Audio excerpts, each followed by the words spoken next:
പ്രിയ സഹോദരി സഹോദരന്മാരെ, എല്ലാവർക്കും വേഗം വരുന്ന കർത്താവായ യേശു ക്രിസ്തുവിന്റെ നാമത്തിലുള്ള സ്നേഹവന്ദനം. ഇന്ന് നമ്മോടൊപ്പം ആയിരിക്കുന്നത് പാസ്റ്റർ ഷാജി വി ജോസഫാണ്. ഇന്ന് വെച്ചിട്ടുള്ള വിഷയം 3 പറ മാവിന്റെ മർമ്മം, സ്വർഗസ്ഥ പിതാവിന്റെ വരവും ക്രിസ്തുവിന്റെ ഭരണ കൈമാറ്റവും മറച്ചത് ആര്, എന്തിന് എന്നുള്ളൊരു വിഷയത്തെക്കുറിച്ചാണ്. ഇന്നത്തെ മീറ്റിംഗിലേക്ക് പാസ്റ്റർ ഷാജി വി ജോസഫിനെ ഗോസ്പൽ TV UP എന്ന യൂട്യൂബ് ചാനലിന് വേണ്ടിയും നിങ്ങൾക്ക് എല്ലാ പ്രിയപ്പെട്ടവർക്കും വേണ്ടി ഹാർദവമായിട്ട് സ്വാഗതം ചെയ്യുന്നു. റേഞ്ചിൻ്റെതായിട്ടുള്ള ചെറിയ ടെക്നിക്കൽ പ്രശ്നങ്ങളുണ്ട്, എങ്കിലും നമുക്ക് മുമ്പോട്ട് പോകാം. ദൈവം ധാരാളമായിട്ട് അനുഗ്രഹിക്കട്ടെ. പാസ്റ്ററെ ഹാർദവമായിട്ട് സ്വാഗതം ചെയ്യുന്നു. Thank you very much. നമുക്ക് പ്രാർത്ഥനയോടെ ശുശ്രൂഷ ആരംഭിക്കാം. സർവത്തിന്റെയും ഉടയവനായ സ്വർഗസ്ഥ പിതാവിന്റെ സന്നിധിയിൽ ക്രിസ്തു യേശുവിൽ നമുക്ക് അണയാം. ഞങ്ങളുടെ സ്വർഗസ്ഥ പിതാവേ, ഭൂമിയിൽ ഏതാനും ദിവസങ്ങൾ മാത്രം അങ്ങ് ഞങ്ങളെ അനുവദിച്ചു. ഒരു മാതാവിന്റെ ഉദരത്തിലൂടെ ജന്മദിനവാതിലായി ഈ ഭൂമിയിലേക്ക് പ്രവേശിപ്പാൻ അങ്ങ് ഞങ്ങളെ സഹായിച്ചു. കുറച്ച് പ്രഭാതങ്ങളും രാത്രികളും ഒക്കെ കാണുവാൻ അങ്ങ് ഞങ്ങളെ അനുവദിക്കുന്നു. എന്നാൽ ഞങ്ങളുടെ പൂർവികർ കടന്നു വന്നതുപോലെ ഞങ്ങളും ഒരു ദിവസം ഇവിടെ നിന്ന് മടങ്ങണം. നിങ്ങളുടെ വചനത്തിലൂടെ ഞങ്ങൾക്ക് കിട്ടിയ പ്രകാശം, ഞങ്ങൾ ശരീരത്തിലിരിക്കുമ്പോൾ ചെയ്തത് നല്ലതാകിലും തീയതാകിലും അതിന് തക്കവണ്ണം പ്രാപിപ്പാൻ തക്കവണ്ണം ഞങ്ങൾ എല്ലാവരും ക്രിസ്തുവിനെ ആസനത്തിന്റെ മുമ്പാകെ നിൽക്കേണ്ടി വരുമെന്നാണ്. ക്രിസ്തു ജീവിച്ചതുപോലെ ശ്രദ്ധയോടെ ജീവിച്ച് അങ്ങേക്ക് പ്രസാദകരമായ ഒരു ജീവിതം കാഴ്ചവെച്ച് ജയാളികളായ അങ്ങയുടെ സന്ധിയിലെത്തുവാൻ ഞങ്ങളെ ഏവരെയും സഹായിക്കണമേ എന്ന് പ്രാർത്ഥിക്കുന്നു. ഞങ്ങൾ അങ്ങിൽ ആശ്രയിക്കുന്നു, അങ്ങിൽ ശരണപ്പെടുന്നു. ഈ ശുശ്രൂഷയിലേക്ക് അങ്ങ് കൂട്ടിക്കൊണ്ടുവരുന്ന എല്ലാവർക്കുമായ സ്തോത്രം. ഇപ്പോഴും തുടർന്നും ഈ സന്ദേശം ശ്രവിക്കാൻ പോകുന്ന എല്ലാവർക്കുമായ സ്തോത്രം ചെയ്യുകയാണ്. പ്രത്യേകിച്ച് ഈ സന്ദേശം മറ്റുള്ളവരുടെ അടുക്കൽ എത്തിപ്പാൻ തക്കവണ്ണം ഗോസ്പൽ TV ചാനലിനെ ഉപയോഗിക്കുന്നതിനായ സ്തോത്രം. സജുബോത്രനെയും അദ്ദേഹത്തോട് ചേർന്ന് പ്രവർത്തിക്കുന്ന എല്ലാവരെയും അങ്ങയുടെ കരങ്ങളിൽ എത്തിക്കുന്നു. കൂടുതൽ അനുഗ്രഹിച്ചാട്ടെ, ഉപയോഗിച്ചാട്ടെ അങ്ങയുടെ ക്രിസ്തുവിലെ അവയവങ്ങളായ യേശു ക്രിസ്തു നാമത്തിൽ തന്നെ. ആമേൻ, ആമേൻ, ആമേൻ. പ്രിയ സഹോദരങ്ങളെ, വീണ്ടും ദൈവവചനത്തിന്റെ തണലായിരിക്കാൻ സ്വർഗത്തിലെ ദൈവം നമ്മളെ സഹായിച്ചു. കഴിഞ്ഞ ആഴ്ച ശുശ്രൂഷ ഉണ്ടായിരുന്നില്ല, കാരണം റിട്രീറ്റ് സെന്ററിൽ പ്രാർത്ഥനാലയം ധ്യാന കേന്ദ്രത്തിൽ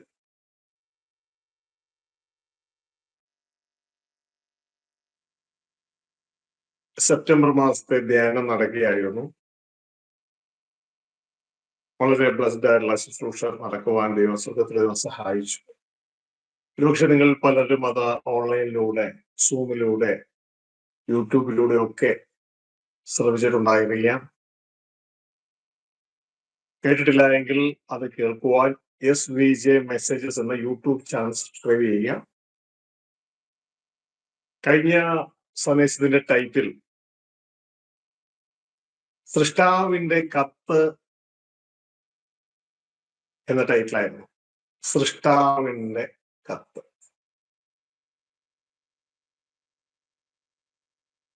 ഓരോ പ്രാവശ്യവും ദൈവം ഓരോ തീം തരും. അതുമായി ബന്ധപ്പെട്ടാണ് ദൈവത്തിന്റെ ആത്മാവ് തന്റെ ചിന്തകൾ തരുന്നത്. പ്രിയ സഹോദരങ്ങളെ, ഇന്ന് ഈ ചാനലിലൂടെ ദൈവത്തിന്റെ ആത്മാവ് നിങ്ങളെ അറിയിക്കുന്ന സന്ദേശം 3 പറ മാവിന്റെ മർമ്മമാണ്. ദൈവത്തിന്റെ വചനത്തിൽ ഇങ്ങനെ പറഞ്ഞിരിക്കുന്നു. മത്തായിയുടെ സുവിശേഷം 13-ാം അധ്യായം 33-ാം വാക്യത്തിൽ ഇങ്ങനെയാണ് പറഞ്ഞിരിക്കുന്നത്. സ്വർഗരാജ്യം ഒരു സ്ത്രീ എടുത്ത് 3 പറ മാവിൽ ഒളിച്ചു വെച്ച പുളിപ്പിനോട് സദൃശ്യം.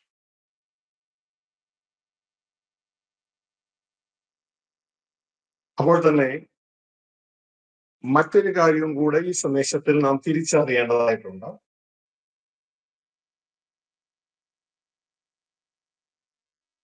ദൈവരാജ്യം പുളിപ്പിനോട് സദൃശ്യമാണ് എന്ന് യേശുക്രിസ്തു പറഞ്ഞപ്പോ എന്താണ് ദൈവരാജ്യം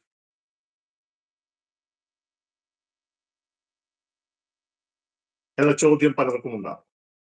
ഇതിനു മുമ്പ് പല പ്രാവശ്യം പറഞ്ഞിട്ടുണ്ടായെങ്കിലും ദൈവത്തിന്റെ പരമാധികാരം ആണ് ദൈവരാജ്യം.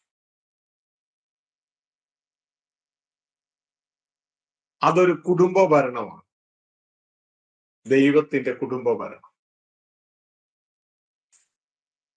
അത്യുന്നതനായ ദൈവം, സ്വർഗസ്ഥ പിതാവ്, തന്റെ പുത്രനായ ക്രിസ്തുവിലുള്ളവരിലൂടെ പ്രപഞ്ചത്തെ വാഴുന്നതാണ് ആ ദൈവരാജ്യം. അവിടെ ക്രിസ്തു ദൈവത്തിന്റെ ശരീരമായി, ദൈവത്തിന്റെ ഭുജമായി, ഞാനും നിങ്ങളും ക്രിസ്തുവിന്റെ അവയവങ്ങളായി. ഇതൊരു അലങ്കാര ഭാഷയിൽ ദൈവത്തിന്റെ വചനം പറയുന്നതാണ്. അങ്ങനെയാണ് ആ ഭരണം. ഒരു വൺ ബോഡി ഭരണമാണ്, സിംഗിൾ ബോഡി ഭരണം.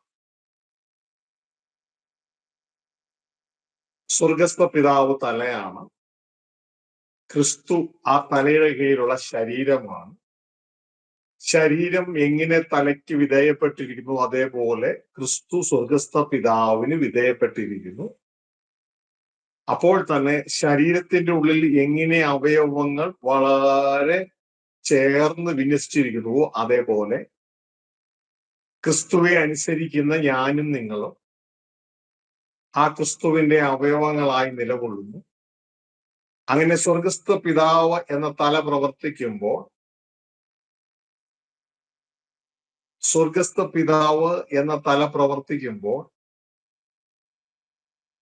ശരീരമായ ക്രിസ്തുവിന് അത് കിട്ടുകയും ക്രിസ്തുവിന്റെ അവയവങ്ങളായ നമുക്കത് കിട്ടുകയും നമ്മൾ അത് ആ ചിന്തകൾ ഭൂമിയിൽ വിടർത്തുകയും ചെയ്യുമ്പോൾ ദൈവത്തിന്റെ ഹിതം സ്വർഗത്തിൽ എന്നതുപോലെ ഭൂമിയിലും നിറവേറും. ഇതാണ് യേശു ക്രിസ്തു നമ്മളെ പ്രാർത്ഥിക്കാൻ പഠിപ്പിച്ച ആ പ്രാർത്ഥനയുടെ പ്രധാന ഭാഗം. സ്വർഗസ്ഥനായ ഞങ്ങളുടെ പിതാവേ, അങ്ങയുടെ രാജ്യം വരണമേ. എന്നാൽ ഇവിടുത്തെ പ്രധാന ചോദ്യം, സ്വർഗസ്ഥനായ പിതാവിന്റെ രാജ്യം ഭൂമിയിൽ വരണമേ, അതായത് ഭൂമിയെ സ്വർഗസ്ഥ പിതാവ് വാഴുവാൻ വരും എന്നുള്ള ആ ചിന്ത ഇന്ന് അറിയാവുന്നവർ വിരളമാണ്. എൻ്റെ സഹോദരങ്ങളായ ദൈവമക്കളായ പല ക്രിസ്ത്യാനികൾക്കും അറിയാവുന്നത് യേശു ക്രിസ്തു വരുമെന്നുള്ളതാണ്. തീർച്ചയായും യേശു ക്രിസ്തു വരും, സംശയമൊന്നുമില്ല. എന്നാൽ സ്വർഗസ്ഥ പിതാവിന്റെ വരവിനെ കുറിച്ച് അറിയാവുന്നവർ വളരെ വിരളമാണ്.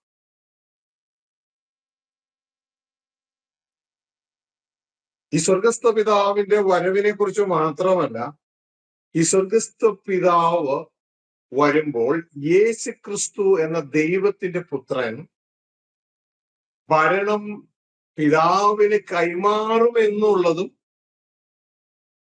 ഇന്ന് ക്രിസ്തീയ ഗോളത്തിന് അറിയുന്നത് വിരളമാണ്.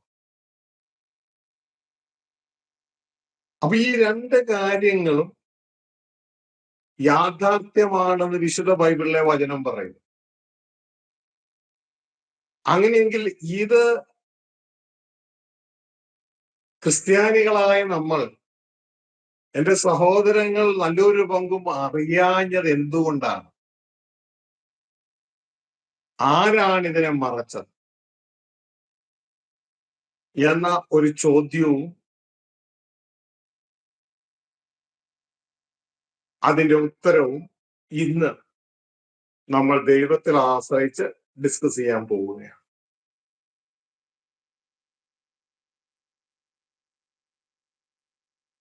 പ്രിയ സഹോദരങ്ങളെ, ഇതിന്റെ ആദ്യത്തെ ഭാഗം ദൈവരാജ്യം അല്ലെങ്കിൽ സ്വർഗരാജ്യം 3 പറമാവിൽ ഒളിച്ചു വെച്ച പുളിപ്പ് എന്ന് പറയുന്ന ഭാഗം, അതിന്റെ ഒരു ഇൻട്രൊഡക്ഷൻ പറഞ്ഞിട്ട് മറ്റു ഭാഗത്തേക്ക് വരാം. തുടർന്ന് ആ 3 പറമാവിന്റെ എക്സ്പ്ലനേഷനിലേക്ക് നമുക്ക് കടന്നു വരാം.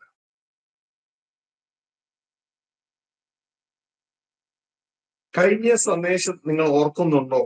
ഈ 3 പറമാവിൽ ഒന്ന് തൊട്ടിട്ടാണ് നമ്മൾ അവസാനിപ്പിച്ചത്. നിങ്ങളത് കേൾക്കാത്തവരുണ്ടെങ്കിൽ അത് പോയി കേൾക്കണമെന്ന് ഓർപ്പിക്കുകയാണ്.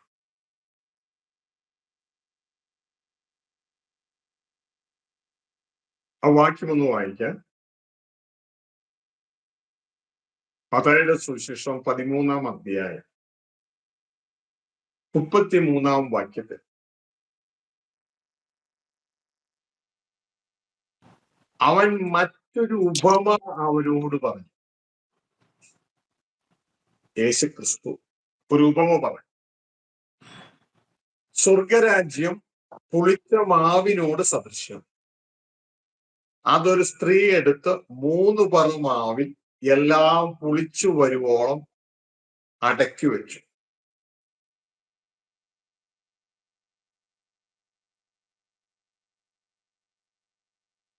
കുറച്ചും കൂടി ബ്യൂട്ടിഫുൾ ആയിട്ടാണ്, നല്ല രീതിയിൽ ഇത് അർത്ഥം മനസ്സിലാക്കുവാൻ നമുക്ക് KJV എന്ന ഇംഗ്ലീഷ് വെർഷൻ കൂടി ഒന്ന് വായിക്കാം. കാരണം മലയാളത്തിൽ പറയുന്ന ആ ട്രാൻസ്ലേഷന് ഒരൽപ്പം കൂടി ക്ലാരിറ്റി വരുത്തിയിട്ടാണ് KJV പറഞ്ഞിരിക്കുന്നത്. കാരണം സ്വർഗരാജ്യം പുളിച്ച മാവിനോട് സദൃശ്യം എന്നാണ് മലയാളത്തിൽ പറഞ്ഞിരിക്കുന്നത്. എന്നാൽ ഇംഗ്ലീഷിൽ സ്വർഗരാജ്യം പുളിപ്പിനോട് സദൃശ്യം എന്നാണ് പറഞ്ഞിരിക്കുന്നത്. അത് തമ്മിൽ വ്യത്യാസം. ഞാൻ വായിക്കാം. Another parable spake he unto them. The kingdom of heaven is like unto leaven, which a woman took and hid in 3 measures of meal till the whole was leavened. പ്രിയ സഹോദരങ്ങളെ, ദൈവരാജ്യം അല്ലെങ്കിൽ സ്വർഗരാജ്യത്തെ കുറിച്ച് പല ഉപമകളും കർത്താവായ യേശുക്രിസ്തു ഇവിടെ പറയുവാനായിട്ടിടയായി. അതിൽ ഒരു ഉപമയാണ് ഈ പറയുന്നത്. ദൈവരാജ്യം പുളിപ്പിനോട് സദൃശ്യം. പുളിച്ച മാവിനോടല്ല, പുളിപ്പിനോട് സദൃശ്യം. Which a woman took and hid in 3 measures of meal. അതൊരു സ്ത്രീ എടുത്ത് 3 പറ മാവിൽ എല്ലാം പുളിച്ചു വരുവോളം അടക്കി വെച്ചു. നമുക്കറിയാം, നമ്മൾ ദോശ ഇഡ്ഡലിയൊക്കെ ഉണ്ടാക്കുമ്പോൾ തലേ ദിവസം മാവ് കുഴച്ച് അതിലൽപ്പം ഈസ്റ്റ് പുളിപ്പ് ചേർത്ത് വയ്ക്കും. നേരം വെളുത്താൽ ഇഡ്ഡലി ഉണ്ടാക്കാൻ, ദോശ ഉണ്ടാക്കാൻ അത് റെഡിയായി. ആ മാവ് മുഴുവൻ പുളിച്ചു.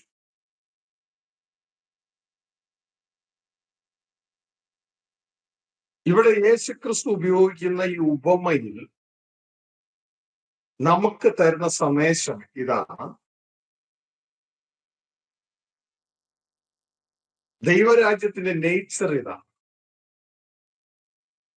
ആ ദൈവരാജ്യ സന്ദേശം പുളിപ്പിനെ പോലെയാണ്. അത് നമ്മളുടെ ഹൃദയത്തിൽ വീണാൽ, അല്ലെങ്കിൽ ഹൃദയത്തിൽ വീഴാൻ നാം അനുവദിച്ചാൽ അത് നമ്മിൽ വളരും. അത് നമ്മിൽ വളർന്ന് നമ്മളുടെ ആത്മാവും ദേഹിയും ദേഹവും എല്ലാം ദൈവരാജ്യത്തിൻ്റെതായി മാറും.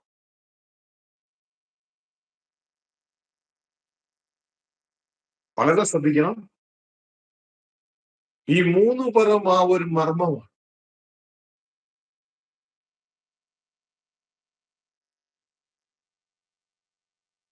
ഇവിടെ ഒരു സ്ത്രീയെ കുറിച്ച് പറയും.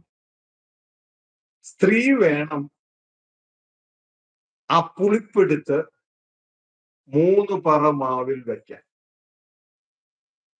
അതൊരു പുരുഷനല്ല വെക്കേണ്ടത്, ഒരു സ്ത്രീ എടുത്ത് വേണം വെക്കാൻ. ഇതിങ്ങനെ ഇവിടെ പറയുന്നതിന്റെ കാരണം,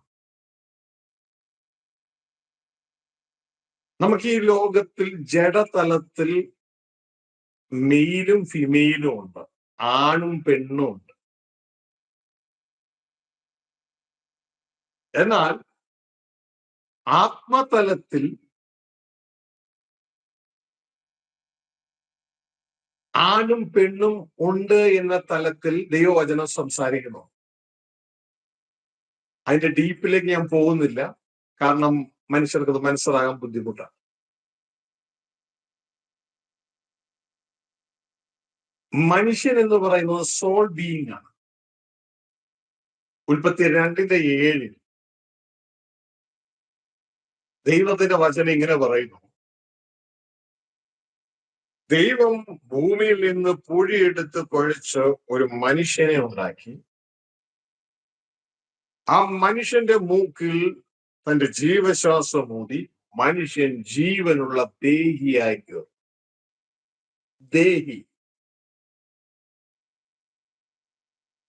ഈ ദേഹി രൂപിയെ സ്പിരിച്വലി ഒരു വുമൺ ആയിട്ടാണ് ബൈബിൾ പ്രസ്താവിക്കുന്നത്. അത് നിങ്ങൾ അറിഞ്ഞാലും അറിഞ്ഞില്ലേലും കുഴപ്പമൊന്നുമില്ല. എന്നാൽ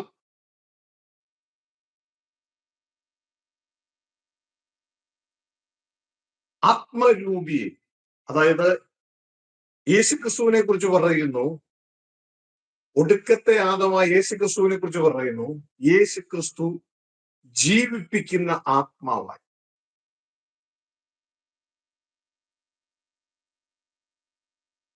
സോൾ രൂപികളായ മനുഷ്യനെ കുറിച്ച് പറയുന്നു, അവർ ജീവനുള്ള ദേഹിയായി. രണ്ടും വ്യത്യാസം. ഈ ദേഹി രൂപിയായ നമ്മൾ സഭയോട് ചേരുമ്പോൾ ദൈവത്തിന്റെ വചനം പറയുന്ന സഭ ഒരു സ്ത്രീയാണ്. ക്രിസ്തുവിന്റെ മണവാട്ടിയാണ്. എന്നാൽ ക്രിസ്തു, ലൈഫ് ഗിവിംഗ് സ്പിരിറ്റ് ആയ ക്രിസ്തു മണവാളനാണ്, മെയിൽ ക്യാരക്ടറായിട്ട് കാണിക്കുക. അപ്പൊ ഇവിടെ ദൈവത്തിന്റെ വചനം പറയാണ്, മണവാളനായ യേശു ക്രിസ്തുവിന്റെ സന്ദേശമായ ദൈവരാജ്യം, അതാണ് മണവാളന്റെ സീഡ്. അത് മണവാട്ടി തന്റെ ഹൃദയത്തിൽ അനുവദിക്കണം. മണവാട്ടി അത് തന്റെ ഹൃദയത്തിൽ അനുവദിച്ചാൽ ഈ മണവാളനായ ക്രിസ്തു പറഞ്ഞ സന്ദേശമായ സ്വർഗരാജ്യം അല്ലെങ്കിൽ ദൈവരാജ്യം ആ സ്ത്രീയുടെ ഹൃദയത്തിൽ വളരും. എങ്ങനെ? ഫോർ എക്സാമ്പിൾ, ഈ ഭൂമിയിലെ ഒരു ജഡത്തിലുള്ള ഒരു സ്ത്രീയും പുരുഷനും വിവാഹം കഴിഞ്ഞ് സ്നേഹം പങ്കുവയ്ക്കുമ്പോൾ പുരുഷന്റെ ജഡത്തിൽ ദൈവം നിക്ഷേപിച്ചിട്ടുള്ള ബീജം സ്ത്രീയുടെ ഗർഭപാത്രത്തിൽ പതിയുവാനിടയാകും. അതിനാ സ്ത്രീ അനുവദിക്കുമ്പോൾ തുടർന്ന് ആ ബീജം സ്ത്രീയുടെ ഉള്ളിലെ അണ്ഡവുമായി കൂടിച്ചേർന്ന് ഒരു ഫീറ്റസായി, ഒരു ഭ്രൂണമായി അത് വളർച്ച ആരംഭിക്കും. ഏകദേശം 9 മാസം 9 ദിവസം 9 വിനാഴിക കഴിയുമ്പോൾ അതിന്റെ വളർച്ച പൂർത്തിയാകുകയും ഒരു ശിശു ഈ ഭൂമിയിലേക്ക് തള്ളപ്പെടുകയും ചെയ്യും ആ സ്ത്രീയുടെ ഉള്ളിൽ നിന്ന്. അതൊരു ജഡീക സ്ത്രീയാണ്. എന്നാൽ സ്പിരിച്വൽ വുമൺ ആണ് സോൾ ബീയിങ്, മനുഷ്യരായ നമ്മൾ. അതുകൊണ്ടാണ് നമ്മളെ മണവാട്ടി എന്ന ദൈവത്തിന്റെ വചനത്തിൽ വിളിക്കുന്നത്, ക്രിസ്തുവിന്റെ കാന്ത. അപ്പൊ ക്രിസ്തു ആരാണ്? കാന്തൻ, male character, spiritual male character. അപ്പോൾ സ്പിരിച്വൽ മെയിലായ കാന്തനായ യേശു ക്രിസ്തു തരുന്ന സന്ദേശമാണ് യേശു ക്രിസ്തുവിന്റെ ബീജം, സ്പിരിച്വൽ സ്പെക്ട്.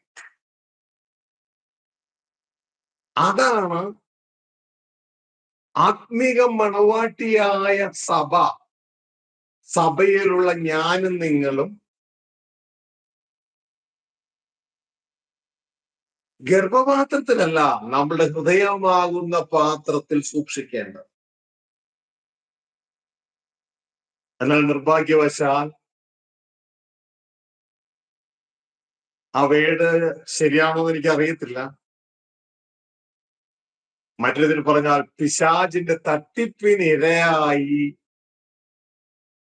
ഇന്ന് ക്രിസ്ത്യാനികളിൽ അധികം പേരും യേശുക്രിസ്തു തന്ന സന്ദേശമായ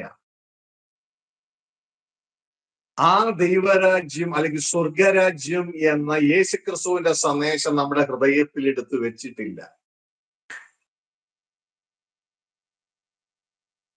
നമ്മൾ ഇന്നും അറിവില്ലായ്മയുടെ തലത്തിലാണ്. നമ്മളിന്നും സിംഗിൾ സ്റ്റെപ്പ് സുവിശേഷം ഉപയോഗിച്ചു പോകുന്നവരാണ്. എന്നാൽ യേശു ക്രിസ്തുവിന്റെ സുവിശേഷം സിംഗിൾ സ്റ്റെപ്പ് അല്ല, 3 സ്റ്റെപ്സ് ആണ്. അതിന് 3 സ്റ്റെപ്പുകളും. ഒന്ന്, യേശു ക്രിസ്തുവിന്റെ നാമം, അതാണ് ആദ്യത്തെ സ്റ്റെപ്പ്. 2, യേശു ക്രിസ്തുവിന്റെ സന്ദേശം, അതാണ് 2ാമത്തെ സ്റ്റെപ്പ്. 3, യേശു ക്രിസ്തുവിന്റെ പിതാവ്, ഇതാണ് 3ാമത്തെ സ്റ്റെപ്പ്. ഈ 3 സ്റ്റെപ്പുള്ള സുവിശേഷമാണ് നമ്മുടെ അരുമകാന്തനായ യേശു ക്രിസ്തു ഭൂമിയിൽ പറഞ്ഞത്. എന്നാൽ നമ്മളിൽ നല്ലൊരു പങ്കിനെ പിശാചി കബളിപ്പിച്ചു. നമ്മൾ അത് 1 സ്റ്റെപ്പിൽ നിർത്തി.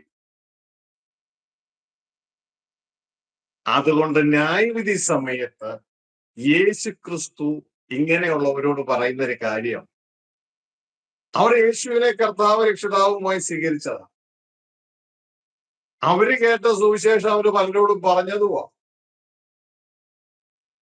എന്നാൽ യേശു ക്രിസ്തു അവരോട് പറയുന്നത്, എന്നെ കർത്താവേ കർത്താവേ എന്ന് പറഞ്ഞതുകൊണ്ട്, അതായത് സുവിശേഷത്തിന്റെ ഫസ്റ്റ് സ്റ്റെപ്പിലേക്ക് നിങ്ങൾ വന്നു, അതുകൊണ്ടൊന്നും ആരും സ്വർഗരാജ്യത്തിൽ പിതാവിന്റെ അടുക്കൽ എത്തുന്നില്ല, 3rd സ്റ്റെപ്പിൽ എത്തുന്നില്ല. ഞാൻ പറഞ്ഞതല്ല, യേശു ക്രിസ്തു പറഞ്ഞതാ.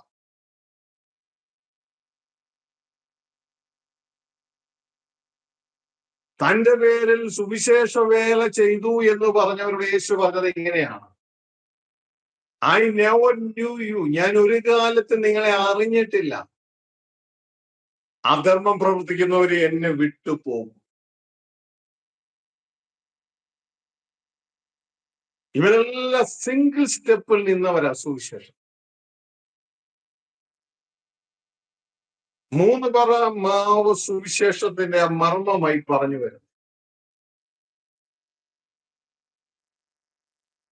യോഹന്നാന്റെ സുവിശേഷം, ഒരുപക്ഷെ നിങ്ങൾ ചോദിക്കും, എന്താണ് ഞങ്ങൾ പറയുന്ന സുവിശേഷവും യേശു പറഞ്ഞ സുവിശേഷവും കൊണ്ട് വ്യത്യാസം? നമ്മൾ പറഞ്ഞ സുവിശേഷത്തിന് നല്ലൊരു പങ്കും പറയുന്നത് സിംഗിൾ സ്റ്റെപ്പേ ഉള്ളൂ. യേശു പറഞ്ഞതിന് 3 സ്റ്റെപ്പാണ്. ആദ്യത്തെ സ്റ്റെപ്പ് ജീസസ് നെയിം, യേശുവിന്റെ നാമം. രണ്ടാമത്തെ സ്റ്റെപ്പ് ജീസസ് മെസ്സേജ്, യേശുവിന്റെ സന്ദേശം. മൂന്നാമത്തെ സ്റ്റെപ്പ് ജീസസ് ഫാദർ, യേശു ക്രിസ്തുവിന്റെ പിതാവ്. യോഹന്നാന്റെ സുവിശേഷം 5-ാം അധ്യായം അതിന്റെ 24-ാം അധ്യായത്തിലേക്ക് വരുമ്പോൾ യേശു ക്രിസ്തുവിന്റെ മെസ്സേജ് എങ്ങനെയാണ് എന്ന് നമുക്കൊന്ന് മനസ്സിലാക്കാം. സജുബർന്ന് വായിക്കാൻ പറയുന്ന അന്തരീക്ഷമാണെങ്കിൽ ഒന്ന് വായിക്കാം കേട്ടോ. 5:24. യോഹന്നാനല്ലേ? അതെ.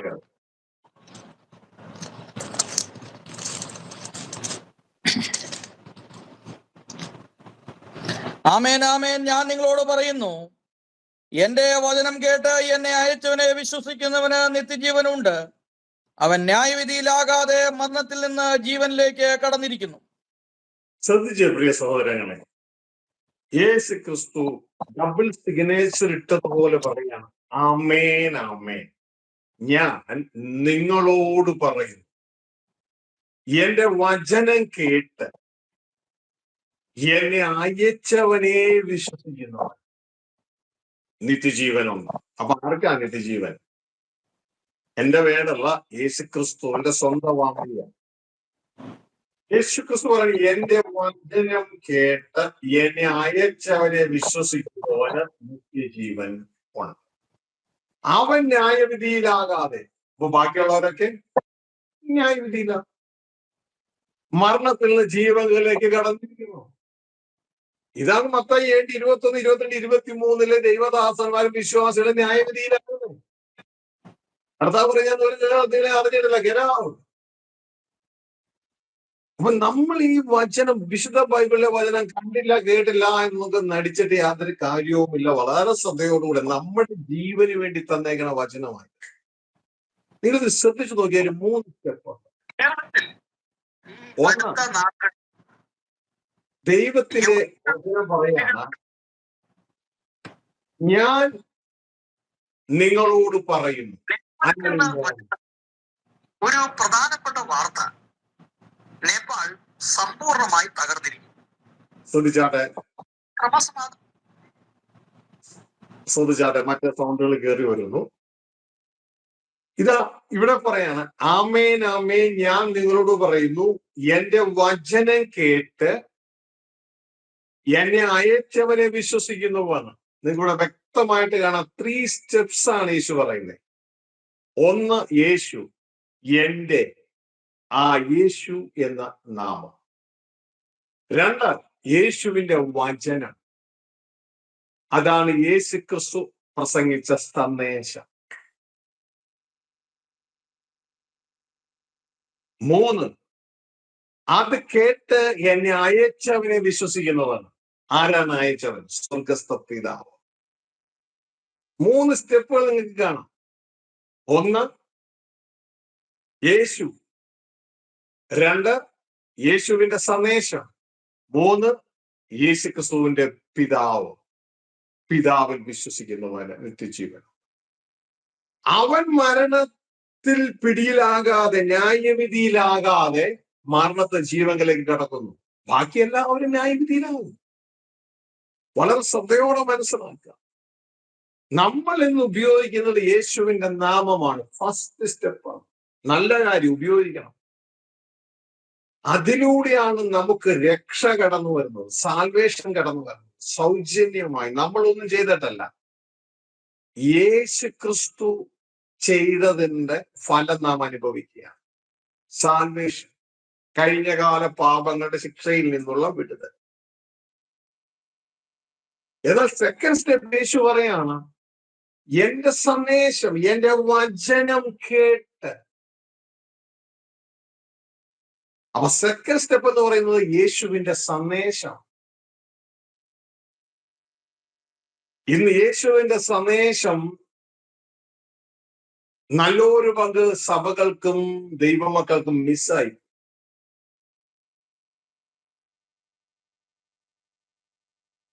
ആ രണ്ടാമത്തെ സ്റ്റെപ്പ് എന്താണെന്ന് ദൈവമക്കൾക്ക് അറിയില്ല. അറിയാവുന്നവർക്കായി സ്തോത്രം. യേശുക്രിസ്തുവിന്റെ സന്ദേശം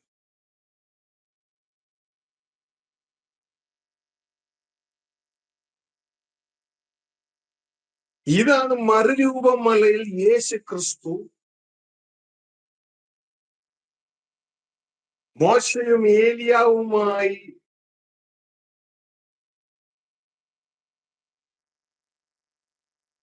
ആ മൗണ്ട് ഓഫ് ട്രാൻസ്ഫിഗറേഷനിൽ വെച്ച് രൂപാന്തരപ്പെടുമ്പോൾ അവർ പത്രോസ് 3 കൂടാരം ഉണ്ടാക്കാമെന്ന് പറയുന്ന സമയത്ത് സ്വർഗസ്ഥ പിതാവ് ഇടപെട്ടിട്ട് ഇങ്ങനെ പറഞ്ഞത്,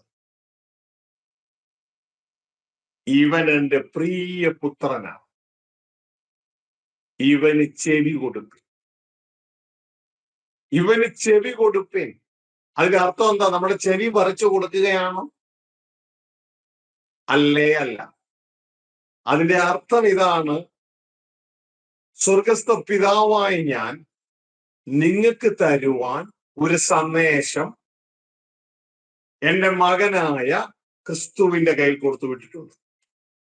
അതുകൊണ്ട് അപ്പസ്തോലന്മാരെ, നിങ്ങൾ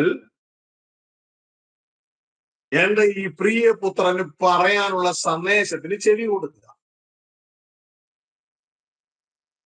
ഇതാണ് യേശുവിന്റെ സന്ദേശം, രണ്ടാമത്തെ സ്റ്റെപ്പ്.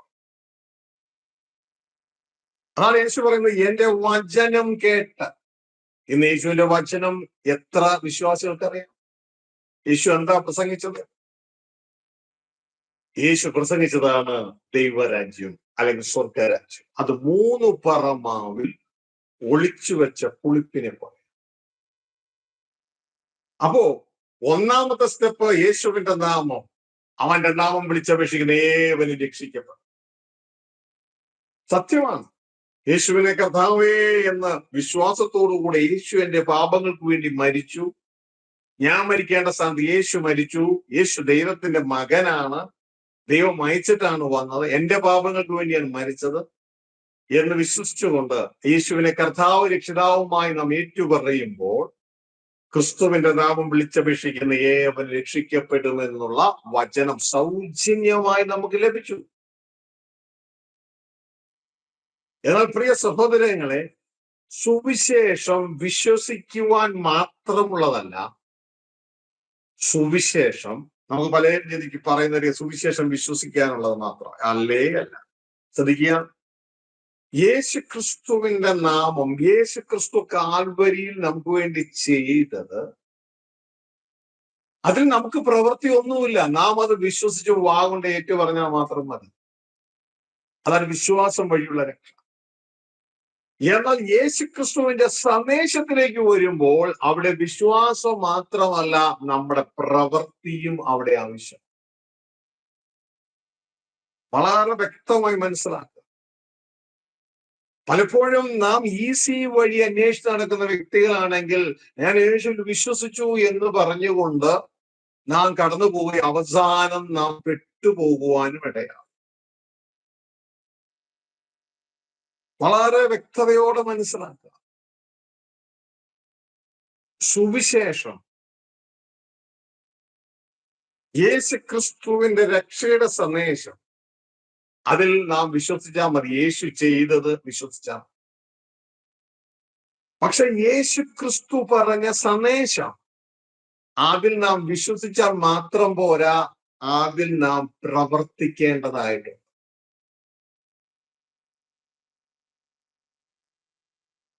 യഥാർത്ഥ വിശ്വാസം പ്രൂവ് ചെയ്യപ്പെടുന്നത് അനുസരണത്തിലൂടെ.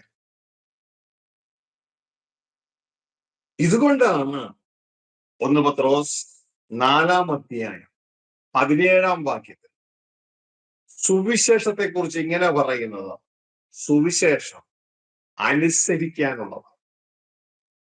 സജു എടുത്തെങ്കിൽ ഒന്ന് വായിക്കാം. 1 പത്രോസ് 4:10.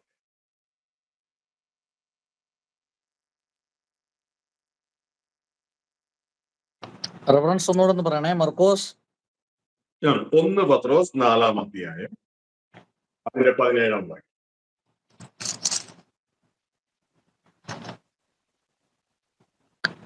ന്യായവിധി ദൈവഗ്രഹത്തിൽ ആരംഭിക്കുവാൻ സമയമായല്ലോ. അത് നമ്മിൽ തുടങ്ങിയാൽ ദൈവത്തിന്റെ സുവിശേഷം അനുസരിക്കാത്തവരുടെ അവസാനം എന്താകും? പ്രിയ സഹോദരങ്ങളെ, ഇവിടെ പറയുന്നത് സുവിശേഷം അനുസരിക്കാനുള്ളതാണ്.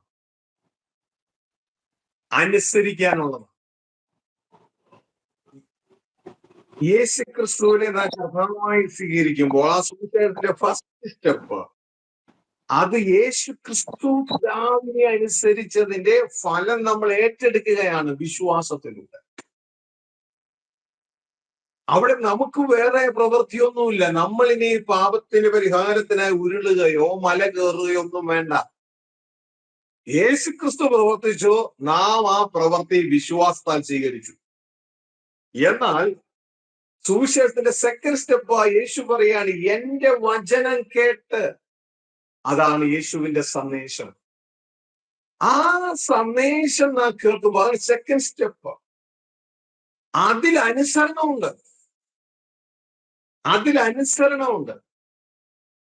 അതാണ് ഇവിടെ വചനത്തിൽ പറയുന്നത്. സുവിശേഷം അനുസരിക്കാത്തവരുടെ ഗതി എന്താകും? അപ്പൊ സുവിശേഷം വിശ്വസിച്ചാൽ മാത്രം പോരാ, സുവിശേഷം അനുസരിക്കണം. ഏത് പാർട്ടാണ് അത്? സെക്കൻഡ് സ്റ്റെപ്പാണ് യേശുവിന്റെ സന്ദേശം. അപ്പൊ ഒരു പക്ഷെ നിങ്ങൾ ചോദിക്കും, എന്താണ് യേശുവിന്റെ സന്ദേശത്തിൽ അനുസരിക്കാനുള്ളത്? പ്രിയ സഹോദരങ്ങളെ, യേശുവിന്റെ സന്ദേശം നാം കേൾക്കുമ്പോ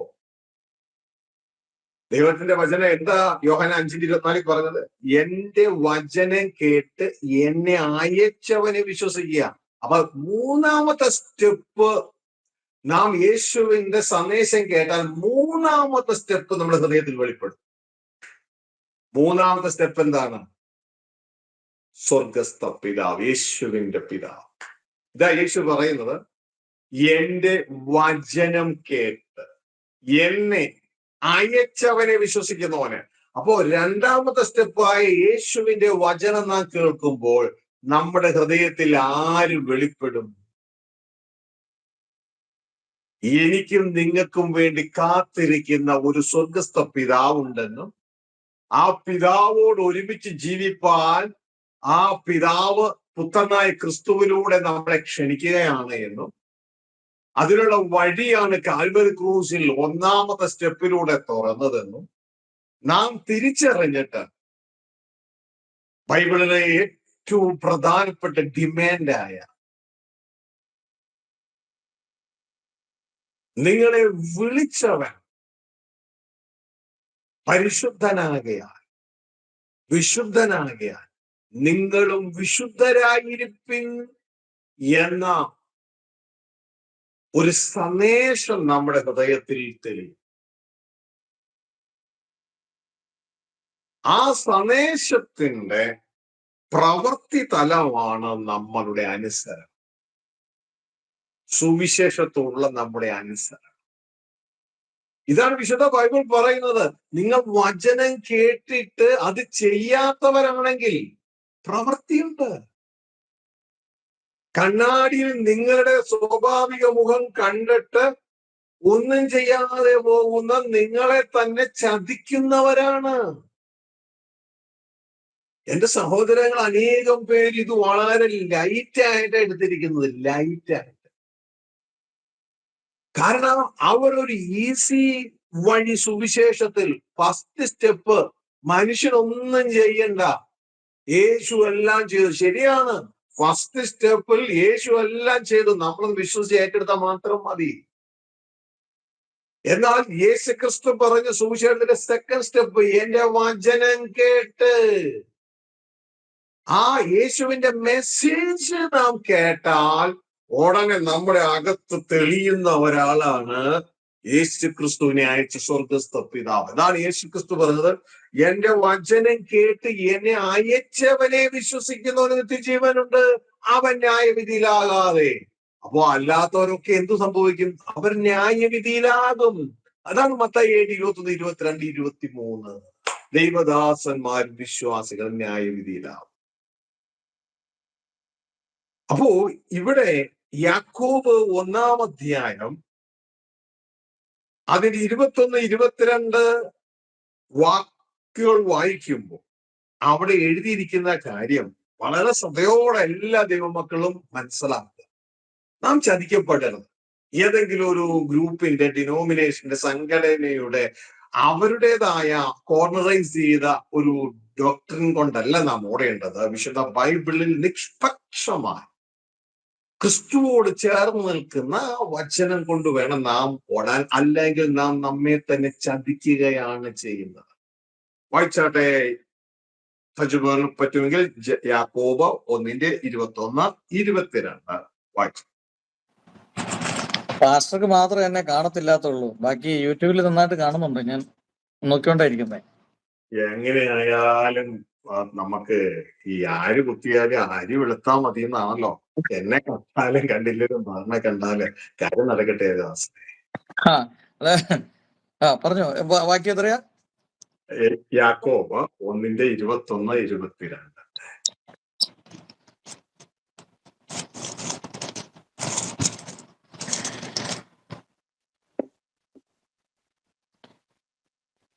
എങ്കിലും വചനം കേൾക്കുക മാത്രം ചെയ്തുകൊണ്ട് തങ്ങളെ തന്നെ ചതിക്കാതെ അതിനെ ചെയ്യുന്നവരായും ഇരിക്കുവിൻ.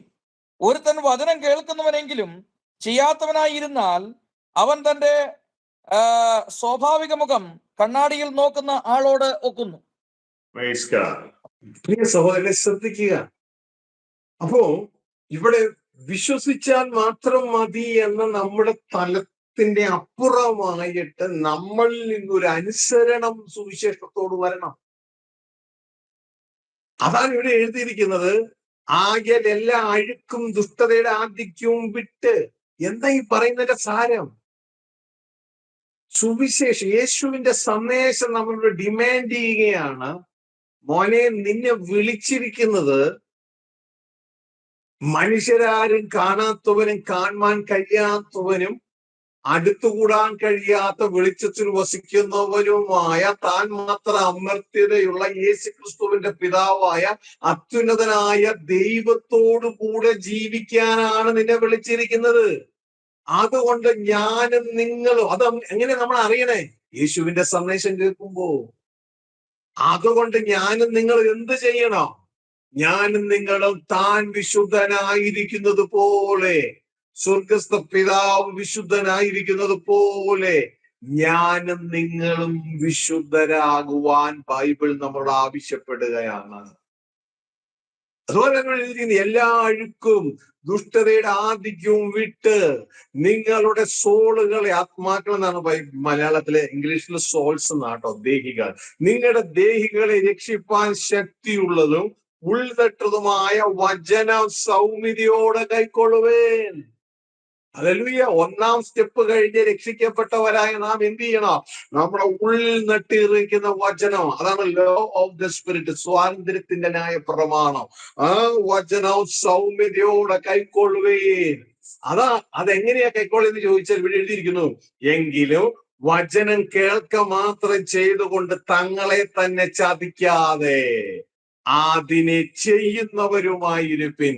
അപ്പോ പ്രിയ മക്കളെ, വചനം കേട്ടു നാം അത് അനുസരിക്കുന്നില്ല എങ്കിൽ നാം നമ്മളെ തന്നെ ചതിക്കുകയാണ്. അനേക സഹോദരങ്ങളോട് പറയട്ടെ, നാം ഇതിനെ ലൈറ്റ് ആയിട്ടല്ല എടുക്കേണ്ടത്. നമ്മളുടെ ജീവനും ജീവിതവും ഒക്കെ ഈ വചനത്തോടുള്ള അനുസരണമാണ്. എന്തിനാണ് നാം അനുസരിക്കുന്നത്? ബൈബിൾ പറയുന്നു, നാം വിളിച്ച സ്വർഗസ്ഥ പിതാവ് വിശുദ്ധനായിരിക്കുന്നത് പോലെ നാമും വിശുദ്ധരായിരിക്കണമെന്ന് ബൈബിൾ നമ്മളോട്, രക്ഷിക്കപ്പെട്ട ഓരോ സഭകളിലും ആയിരിക്കുന്ന ദൈവദാസന്മാരാകട്ടെ, വിശ്വാസികളാകട്ടെ, അവരോട് ബൈബിൾ ആവശ്യപ്പെടുകയാണിത്. 1 പത്രോസ് 1:15, 16 വായിക്കുമ്പോ ഈ ഡിമാൻഡ് നമുക്ക് കാണാം. ഈ ഡിമാൻഡ് നമുക്ക് അവിടെ കാണാം. 1 പത്രോസ് 1:15, 16 വായിച്ച, നിങ്ങളെ വിളിച്ച വിശുദ്ധന് ഒത്തവണ്ണം അനുസരണമുള്ള മക്കളായി എല്ലാ നടപ്പിലും വിശുദ്ധരാകുവീൻ. ഞാൻ വിശുദ്ധനാകയാൽ നിങ്ങളും വിശുദ്ധരായിരിപ്പീൻ എന്ന് എഴുതിയിരിക്കുന്നുവല്ലോ. ശ്രദ്ധിച്ചേ എന്റെ പ്രിയ കുഞ്ഞുങ്ങളെ, ശ്രദ്ധിച്ചേ. നിങ്ങൾക്കൊരു ബോധമുണ്ടോ? ഒന്ന് അവനവനെ തന്നെ പരിശോധിക്കുക. അവിടെ പറയാണ് നിങ്ങളെ വിളിച്ച വിശുദ്ധനൊത്തവണ്ണം. അപ്പൊ നമ്മളെ വിളിച്ച ആളാരാ? ഇനി മറ്റൊരു കാര്യം ചോദിച്ചോട്ടെ, നമ്മളെ വിളിച്ചെന്നൊരു ബോധ്യമുണ്ടോ? നമ്മളെ വിളിച്ചിരിക്കുകയാണ്. ഇപ്പൊ നിങ്ങളുടെ പപ്പ നിങ്ങളെ വിളിക്കുകയാണ്, എന്റെ പേര് ഷാജി, സഹോദരന്റെ പേര് സാജു. സാജു ഇവിടെ വാ എന്ന് പറഞ്ഞ് വിളിക്കുന്ന അപ്പൻ, ഈ ഭൂമിയിലെ അപ്പന്മാരുണ്ട്. ഇതേപോലെ സ്വർഗത്തിലെ നമ്മുടെ അപ്പൻ നമ്മളെ വിളിച്ചിരിക്കുകയാണ്. ഇതാ ദൈവത്തിന്റെ വചനം. നിങ്ങളെ വിളിച്ച വിശുദ്ധന് ഒത്തവണ്ണം അനുസരണമുള്ള മക്കളായി എല്ലാ നടപ്പിലും വിശുദ്ധരാകുവിൻ. നാം വിശുദ്ധരല്ല. നമ്മളെ വിശുദ്ധരാക്കാൻ ദൈവം ആഗ്രഹിക്കുന്നു. അതിനുവേണ്ട എല്ലാ പ്രവർത്തികളും ഒരുക്കിയിരിക്കുന്നു. എങ്ങനെ? ആത്മാവിന്റെ വിശുദ്ധീകരണത്തിലൂടെ. എന്നിട്ട് താഴെ പറയാണ്, ഞാൻ വിശുദ്ധനാകിയാൽ നിങ്ങളും വിശുദ്ധരായിരിക്കുമെന്ന് എഴുതിയിരിക്കുന്നുവല്ലോ. അപ്പൊ എന്തിനാണ് നമുക്കൊരു പ്രവൃത്തി ആവശ്യം? ഈ വിശുദ്ധീകരണത്തിനാണ് നമുക്കൊരു പ്രവൃത്തി ആവശ്യം. അല്ലാണ്ട് യേശുക്രിസ്തു കാൽവരി ക്രൂശിൽ മരിച്ചതിൽ നമുക്കൊരു പ്രവൃത്തിയുമില്ല.